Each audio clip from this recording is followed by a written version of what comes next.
So I get asked all the time, how do you keep live shad in just a regular cooler, not like one of those big extreme tanks.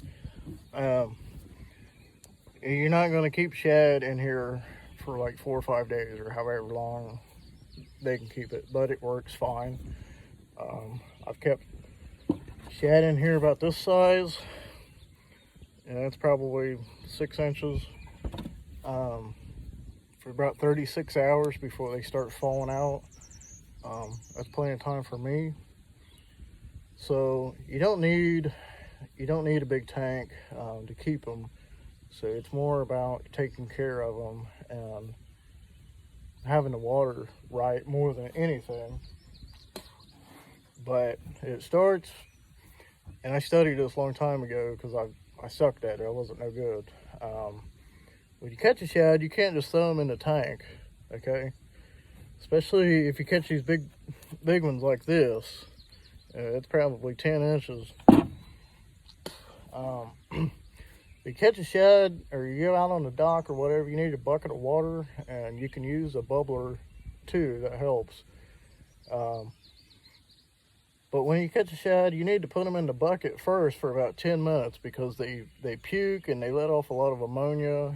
And if you just dump them straight in your cooler tank, the water is going to get bad really fast, okay?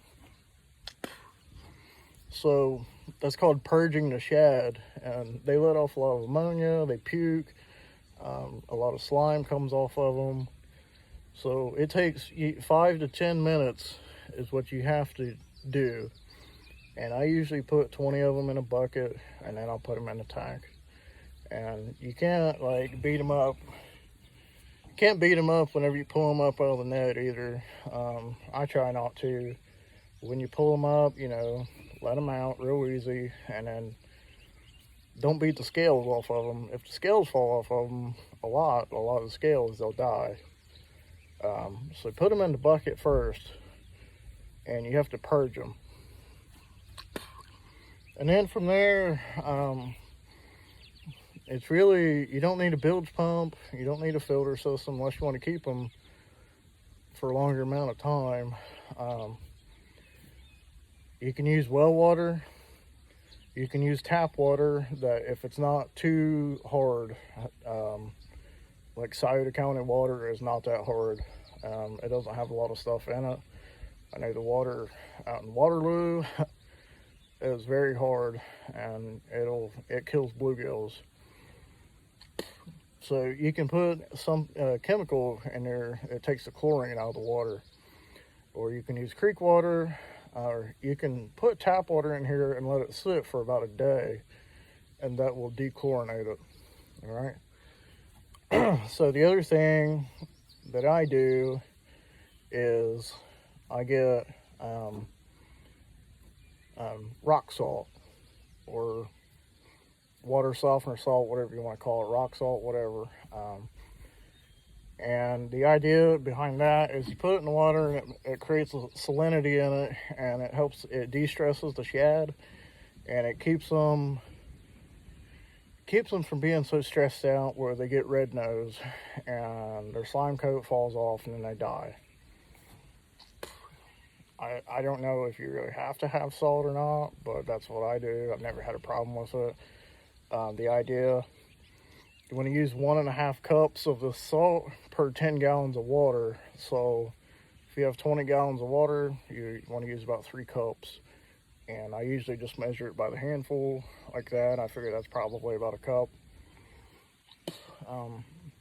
You can put more salt in that, but you don't want to put like a whole lot of salt where you have salt water.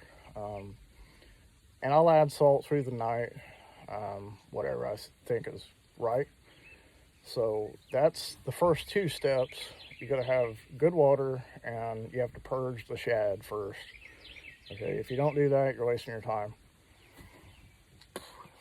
The other thing, people always say that shad have to have a round tank, or they'll beat their head off the wall and they'll die. Well, that's not true. They will do that if you put 200 shad in this cooler. Yeah, because they're trying to get away from each other and they don't have anywhere to go. So yeah, they will beat their head off the wall. Typically in this cooler that I have, I can put about 60 to 70 of these in here and they'll be just fine. You'll lose a couple of them, but nobody in history has ever caught shad and not lost a single one. Shad die, that's what they do. So that's the first 2 steps there, and you don't have to have a round tank. You don't have to have a bilge pump. People say they has to be current in the water to keep the shad. Well, if you catch them in a marina, like where I do, there's no current in the marina.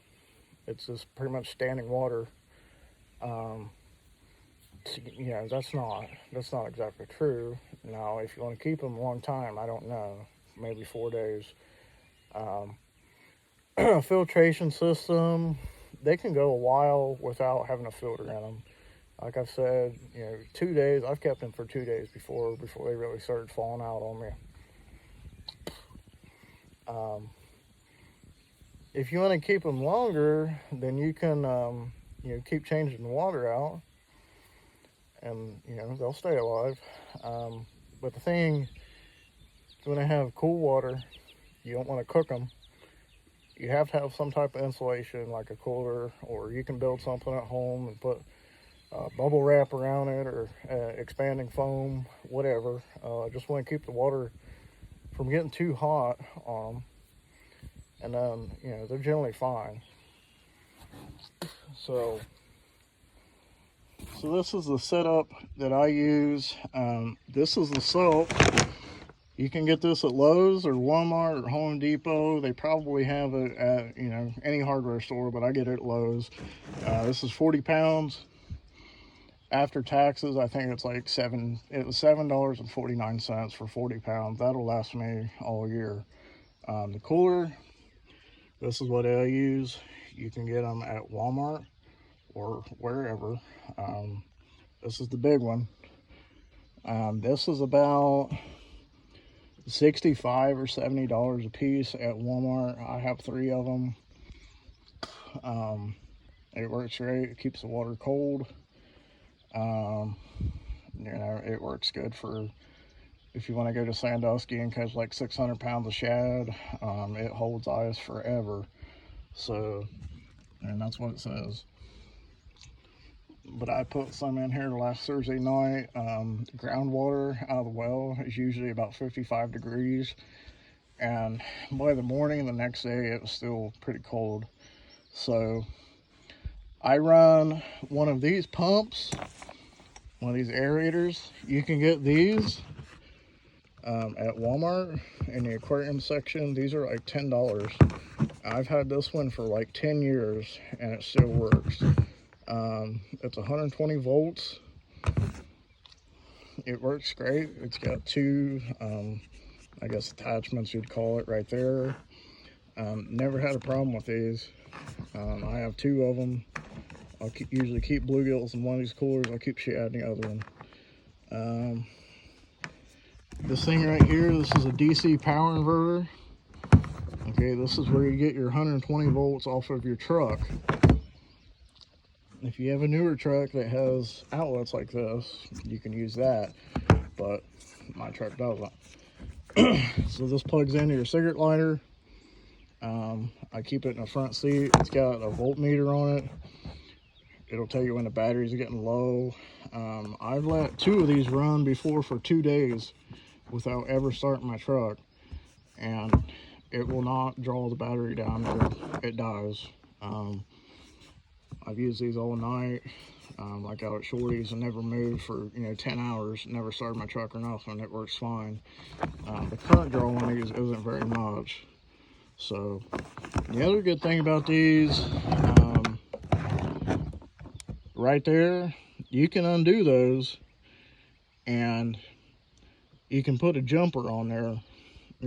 This one here, that's your hot side, that's your neutral side. If you have a bilge pump or something that runs off of 12 volts, you can get wire and strip it out and take these screws out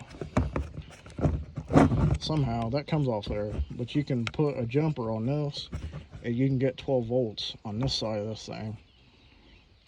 Now, disclaimer, if your truck burns down, it's not my fault, but I've done it before. I've done it plenty of times.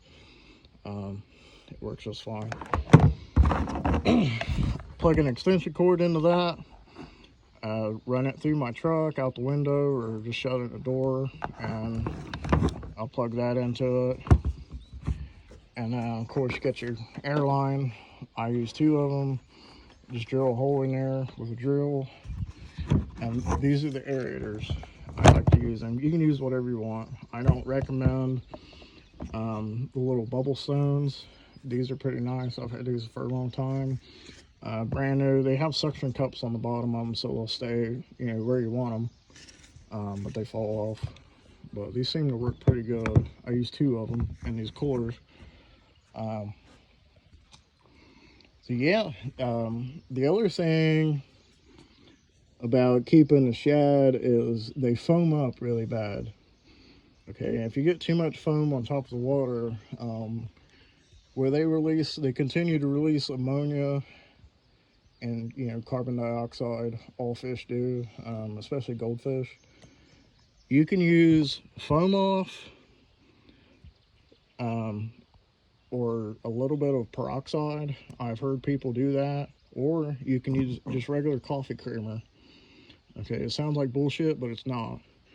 You can put just a little sprinkle of coffee creamer in your water, and it will bind to the foam, and it keeps the foam off the top of the water, but it'll turn your water cloudy, but it doesn't choke the shad out for some reason. Now, do that as necessary.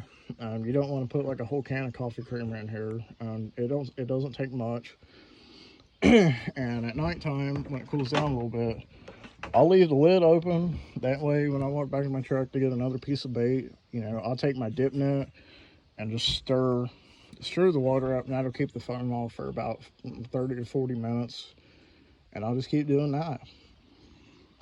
It seems to work fairly well. The other night, I had about 70 6 to 10 inch shad in here. I lost a couple. I caught them at about noon that day. Went to Shorty's, fished all night with them.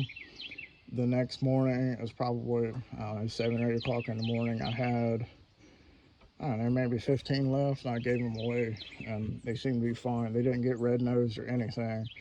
If your shad start getting red nose on them, you're doing something wrong. Okay, you either have too many of them in here, or your water is bad.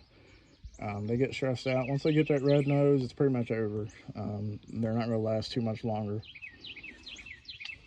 So yeah, that's pretty much it. Like I said, I use well water. I've got 3 wells at my disposal, and I've got a mile, you know, about a mile of a creek front where I can get water out of that. It seems to work fine. I've never used them in tap water. I always put the salt in it. It just depends on how hard the water is from your water company. Like in Sauter County, it's not terribly bad, but it doesn't hurt to put the salt in it or use well water.